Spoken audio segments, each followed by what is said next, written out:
के संपर्क में थी क्योंकि उनको गनर चाहिए था। और 2 साल पहले ही हो गई थी, लेकिन आज बीजेपी का ये पटका पहना दीजिए। पहले पटका दिखाइए। आज इन्होंने बीजेपी ज्वाइन की है। 2 साल पहले ही आप बागी हो गई थी, लेकिन ज्वाइन आज की बीजेपी। मैं बागी नहीं हुई थी, आप लोग ने बागी बना दिया था। मैं तो अपनी स्टेटमेंट्स देती थी जो मुझे समझ में आता था या नहीं समझ में आता था। मैंने कभी मीडिया से छुपाया नहीं, हमेशा बेबाकी से अपनी बात रखी। बागी वाला टाइटल आप लोगों ने दे दिया, तो पार्टी ने नोटिस भी दिया बहुत बार। पार्टी ने नोटिस भी दिया, बेशक पार्टी ने नोटिस भी दिया। और आज ये हमने निर्णय लिया है और I am very grateful to the honourable prime minister and the honourable chief minister कि मुझे उनके साथ काम करने का मौका मिल रहा है। और सबसे ज़्यादा मैं उनकी कार्यशैली से बहुत बहुत प्रभावित हूँ। आदरणीय प्रधानमंत्री जी के, आदरणीय मुख्यमंत्री जी के, जो जितनी वो मेहनत करते हैं और जितना ईमानदारी से काम करते हैं, उससे मैं बहुत प्रभावित हूँ। और मेरा यही प्रयास रहेगा कि इसी तरीके से काम करती हूँ। 5 साल में आप लोगों ने भी मेरी कार्यशैली देखी है, तो मेरा बस यही प्रयास रहेगा कि कांग्रेस ऐसे वक्त आपने छोड़ दी जब प्रियंका गांधी वाड्रा कह रही 40% टिकट महिलाओं को देंगी, लड़की हैं, लड़ सकती हूँ, ये स्लोगन दिया और आपने कांग्रेस छोड़ दी। सबसे पहली चीज़ उस स्लोगन का मैं कहना चाहूँगी कि जब वो 40% टिकटें पंजाब में, उत्तराखंड में और अदर इलेक्शन गोइंग स्टेट्स में जब देंगी, तभी मैं उस स्टेटमेंट का लोहा मानूंगी। क्योंकि उनको पता है उत्तर प्रदेश में उनका कुछ बनना है नहीं।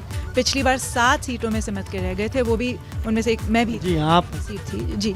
तो मैं तो यही कहूँगी कि अगर वाकई वो इस स्टेटमेंट को लेके गंभीर थी या इस योजना को लेके गंभीर थी, तो सबसे पहले इनको लागू करना चाहिए था पंजाब में, जहाँ सत्ता पक्ष हैं, ताकि आपके जो प्रत्याशी हैं, जो महिला प्रत्याशी हैं, उनका भी मनोबल हाई होता कि हाँ, यहाँ सत्ता में हम हैं और चुनाव लड़ रहे हैं। या कम से कम उत्तराखंड में, जहाँ वो मेजर ऑपोजिशन है, तो यहाँ करने का कोई मतलब ही नहीं है। क्योंकि उनको पता है वो तो महिलाओं को खाई में धकेल रही हैं। उनको पता है उनको जीत जता के आना नहीं है उन सीटों से। तो स्कूटी दे देंगे, स्कूटी दे देंगे। तो कहाँ, मुझे राजस्थान में भी मैं गई थी घूमने, मुझे तो स्कूटियाँ नहीं नजर आई। पंजाब में मेरी शादी हुई है, कोई नो स्कूटी। आपके पति विधायक भी हैं कांग्रेस के। बिल्कुल है। से आपने पूछा कि आज बीजेपी ज्वाइन करने जा रहे हैं, उन्होंने ओके किया कि नहीं? आप कितना पूछ के आते हैं सुबह अपनी वाइफ से? अच्छा, लेकिन उनकी भी स्वीकृति है कहीं? अगर आप मेरी पर्सनल लाइफ या मेरे हस्बैंड की बात करेंगे तो इट्स द सेम कि अगर मैं आपकी पर्सनल लाइफ की बात करूँ तो treat me as a professional that I am. लेकिन आपके जाने से कांग्रेस को झटका लगा है, क्योंकि संसदीय क्षेत्र है रायबरेली, सोनिया गांधी, वहाँ पर कांग्रेस बहुत मेहनत करेगी चुनाव में। तो हमेशा बहुत मेहनत करी है, हर बार मात खा के हमने भेजा है। ठीक है, 5 बार से, जब मेरे फादर भी विधायक थे, जब उनको निकाल दिया गया था, तब भी वो निर्दल विधायक बने और हमेशा जीत के आए हैं। 22 में भी वहीं से आप चुनाव में। बिल्कुल। तो ये आपने सुना, क्या कहना है अदिति सिंह का। साफ तौर पर उनका कहना है कि जिस तरीके से प्रियंका गांधी वाड्रा जो वादे कर रही हैं, जो बातें कर रही हैं, उन्हें उन स्टेट में लागू करना चाहिए जहां पर कांग्रेस की सरकार है। पहले वहां पर लागू करें और उसके बाद वो इस तरह की घोषणाएं करें।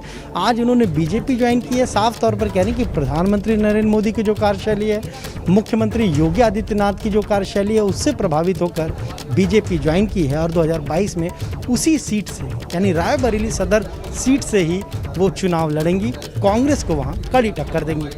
कैमरे प्रमोद के साथ अनुभव शुक्ला, एपी गंगा, लखनऊ। तो एबीपी गंगा से बातचीत में कई महत्वपूर्ण चीजें विधायक अदिति सिंह ने कहा है। उन्होंने कहा कि पीएम योगी और सीएम योगी से प्रेरित होकर भाजपा में आई हैं और यहां पर